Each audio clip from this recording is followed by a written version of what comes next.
Viral, Menteri BUMN Erick Thohir diduga menyebar berita bohong atau hoax, menyebut Timnas Amin ingin merubah BUMN menjadi koperasi.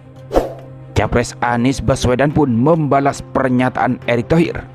Sekelas menteri gak punya pikiran kritis. Jadi ketika kemudian itu malah Pak Menteri yang ngomong, Pak Menterinya memang nggak berpikir kritis gitu. Gimana critical thinking-nya kira-kira?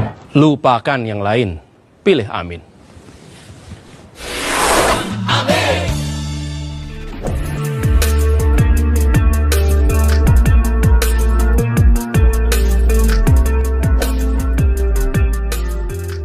Timnas Amin bicara BUMN dibubarkan jadi koperasi. Aduh, buzzernya budek. Dia punya kewenangan juga budek. Pak Anies bilang korporasi untuk memperbaiki BUMN, bukan koperasi. Kuping. Baru-baru ini, Menteri Badan Usaha Milik Negara atau BUMN Erick Thohir menuding Timnas Amin mengusulkan merubah BUMN menjadi koperasi.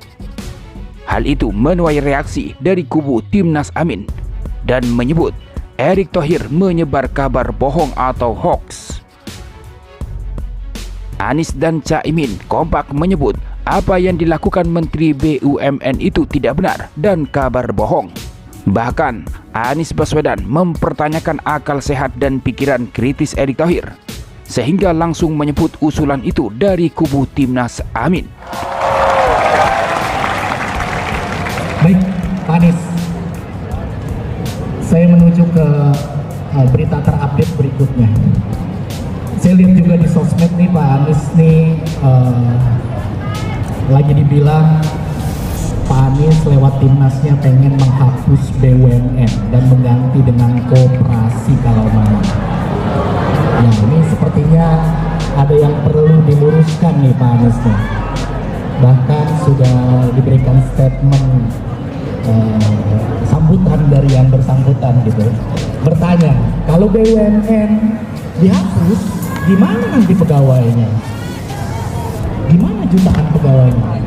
Silakan diluruskan, ini hoax atau benar kira-kira?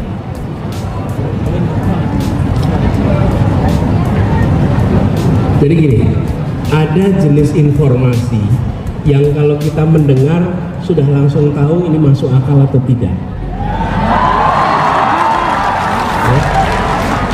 Nah, kalau ada jenis informasi yang kita dengar tidak masuk akal dan dikutip oleh yang memegang kewenangan, maka yang memegang kewenangan tidak sedang menggunakan akal sehat.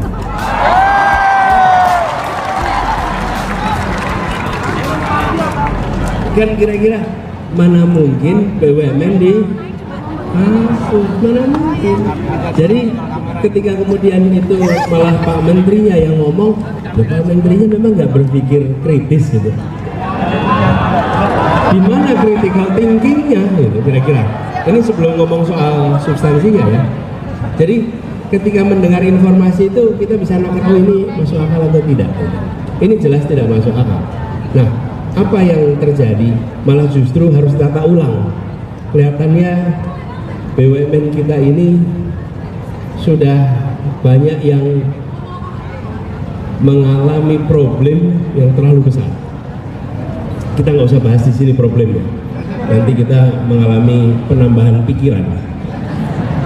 Tapi yang saya ingin sampaikan bahwa itu tidak benar, itu fitnah dan fitnah yang tidak masuk akal. Kemudian kami ingin tegaskan, BUMN ke depan adalah BUMN yang menjalankan fungsi negara. Negara itu punya dua tangan. Satu namanya birokrasi, satu namanya korporasi. Yang disebut birokrasi itu kementerian, dinas, badan, itu birokrasi. Yang kedua namanya korporasi, BUMN, BUMD. Dua-duanya punya tugas melakukan pembangunan. Jadi badan usaha milik negara jangan dipandang sebagai badan mencari untung bagi negara. Negara tidak bekerja mencari untung. Saya tadi malam mengatakan negara tidak berdagang dengan rakyatnya. Jadi dia menjalankan fungsi pembangunan. Nah, ada jenis-jenis kegiatan yang kalau dikerjakan pakai birokrasi sulit.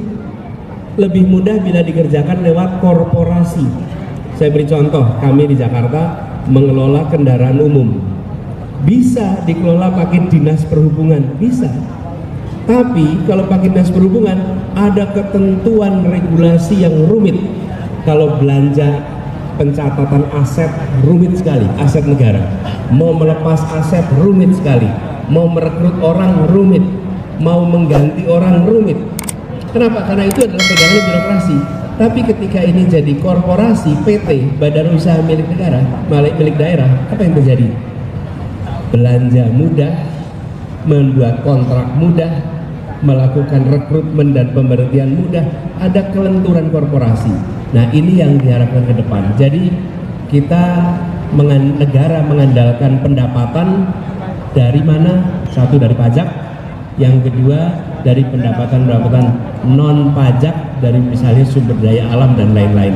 Tetapi badan usaha milik negara bukan diarahkan untuk mencari keuntungan, tapi diarahkan untuk menjalankan fungsi pembangunan yang baik kalau punya untung, tapi bukan sebagai prioritas nomor satu. Gitu kira-kira. Baik, jadi sudah dipastikan hoax ya. Aduh, katanya survei tinggi, kok sebar hoax, yang bener aja, rugi dong.